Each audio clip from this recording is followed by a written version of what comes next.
Salut! Dans cette nouvelle vidéo, je m'intéresse aux immunoglobulines, la définition et les différentes classes, les types et la répartition tissulaire et leur structure de base. La définition. Les immunoglobulines sont des glycoprotéines produites par des plasmocytes après contact avec un antigène étranger au cours des réponses immunitaires spécifiques. Le processus se déroule comme suit. L'activation des lymphocytes B par l'intermédiaire d'un antigène donné permet la différenciation de celle-ci en lymphocytes B effecteurs et lymphocytes B mémoire. Les lymphocytes B effecteurs, appelés aussi les plasmocytes, produisent les différentes classes d'immunoglobulines selon le type de l'agent pathogène, tandis que les lymphocytes B mémoire interviennent au cours des réponses immunitaires secondaires. Passons maintenant aux différentes classes d'immunoglobulines. La classification dépend des critères structuraux et fonctionnels.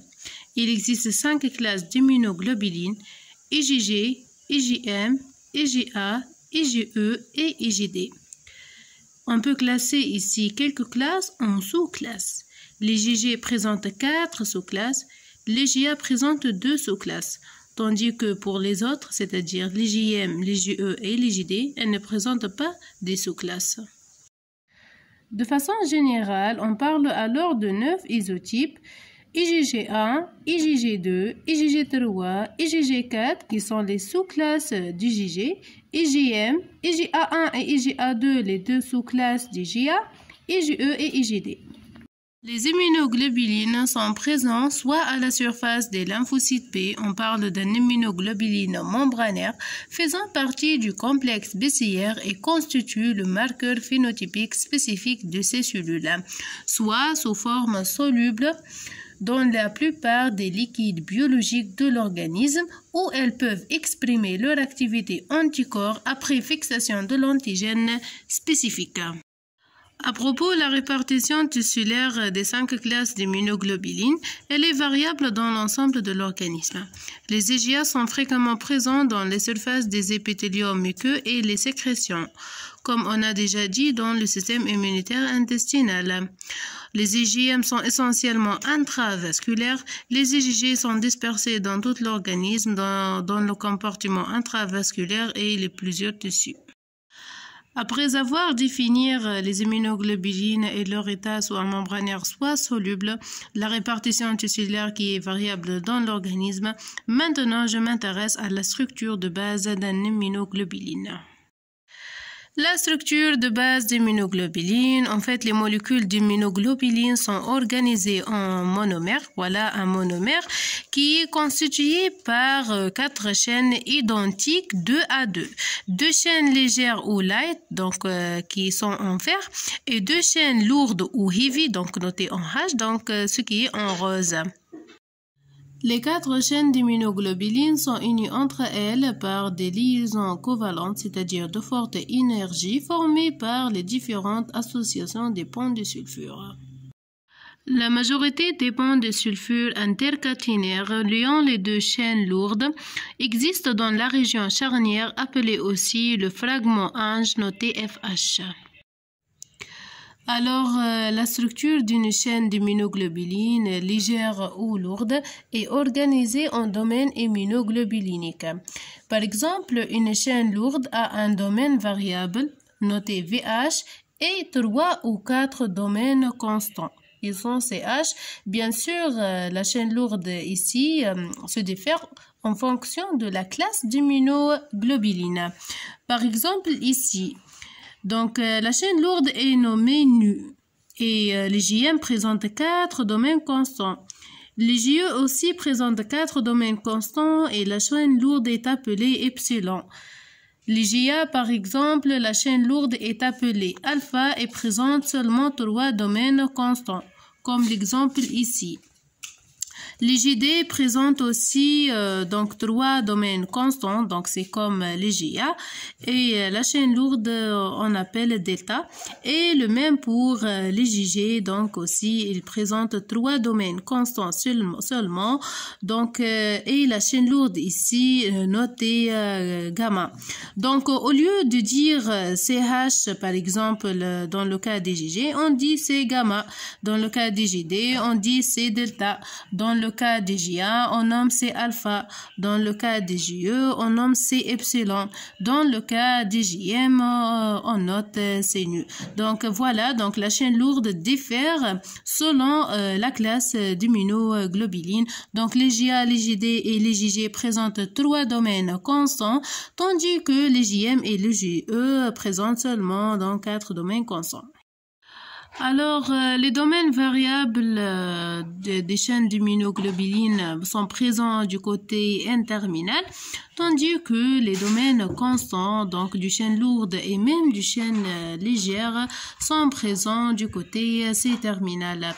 Alors, il faut noter ici donc une remarque. Donc, voilà envers la chaîne légère notée L. Donc, toujours la chaîne légère présente un seul domaine variable noté VL et un seul domaine constant noté CL, donc indépendamment de la classe d'immunoglobuline. La chaîne lourde colorée en rose, voilà, donc noté H pour heavy en fait en anglais. Donc toujours on a un seul domaine variable donc de la chaîne lourde, donc voilà ici, et donc de 3 à 4 domaines constants qui dépendent en fait des classes d'immunoglobulines.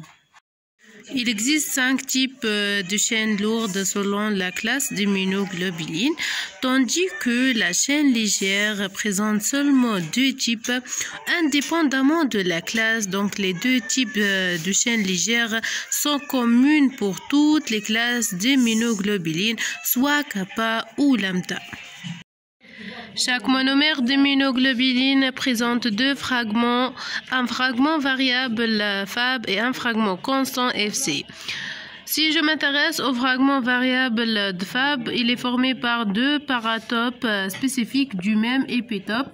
Chaque paratope est formé par 2 domaines variables, un domaine variable de la chaîne lourde noté VH et un domaine variable de la chaîne légère noté VL.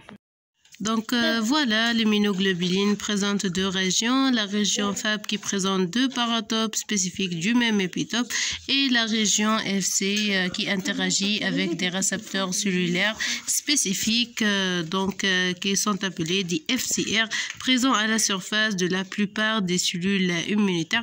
Donc c'est la région FC de l'immunoglobuline. Donc quand je vais voir donc la structure détaillée d'un paratope, donc à côté de la région variable du chaîne lourde VH et la région variable de la chaîne légère notée VL, à l'intérieur il existe des régions hyper variables appelées les CDR. Il existe 6 CDR, donc 3 CDR de la chaîne lourde, donc CDRH, et 3 CDR de la chaîne légère. La structure d'une chaîne d'immunoglobuline, lourde ou légère, est organisée en domaines immunoglobuliniques, formés par la succession de 100 à 110 acides aminés. Toujours on parle des régions constantes, des régions variables et des régions hypervariables. On parle de régions ou bien domaines, c'est la même chose. Les domaines constants des chaînes lourdes ou des chaînes légères sont des domaines qui présentent des acides aminés constants qui présentent une variation légère. Les régions variables de la chaîne lourde VH et de la chaîne légère VL qui forment le paratope sont des régions qui présentent des acides aminés qui varient de façon modérée, normale. Tandis que les régions hypervariables sont les 6 CDR, 3 CDRH et 3 CDRL qui forment exactement notre paratope. Donc ces régions présentent des acides aminés qui se diffèrent d'un paratope et à un autre et cette variation est très importante. Donc voilà, dans cette vidéo, on a vu la définition et les classes d'immunoglobulines, les immunoglobulines membranaires et solubles, la répartition tissulaire, la structure de base. On a vu la structure d'une chaîne lourde, donc la structure d'une chaîne légère et les deux types de chaînes légères aussi, la structure d'un paratope et les domaines immunoglobuliques.